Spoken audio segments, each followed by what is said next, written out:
Biofortified zinc সমৃদ্ধ বঙ্গবন্ধু ধান ১০০ এর উপকারিতা ও গুণাগুণ সম্পর্কে কৃষক-কৃষানীদের নিয়ে আলোচনা ও মাঠ দিবস করা হয়েছে।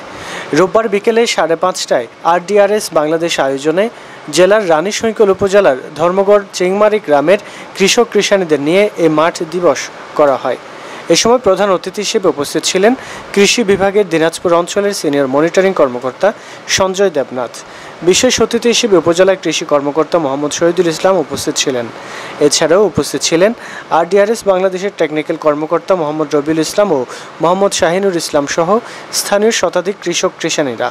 অতিথিরা জিঙ্ক ধান চাষে কৃষকদের উৎসাহ প্রদানে এই ধানের উপকারিতা, মানবদেহে জিঙ্কের প্রয়োজনীয়তা ও গুরুত্ব, জিঙ্ক ধানের চালের ভাত নিয়মিত খাওয়ার মাধ্যমে মানবদেহে দৈনন্দিন জিঙ্কের চাহিদা পূরণ সহ জিঙ্কের অভাবে মানুষের শরীরে নানা সমস্যার কথা তুলে ধরেন। তাই সবাইকে সুস্থ, সবল, মেধাবী ও স্মার্ট দেশ গড়তে দিনে একবার হলেও জিঙ্ক সমৃদ্ধ চালের ভাত খাওয়ার কথা ও এসব জাতের ধান বেশি করে চাষ করার বিষয়ে কৃষকদের তাগিদ দেন। আলোচনা শেষে প্রদর্শনী প্লটের সিংহভাগ জমির ধান কর্তন ও মাড়াই করে ধানের ফলন পরীক্ষা করেন অতিথি ও আয়োজকরা।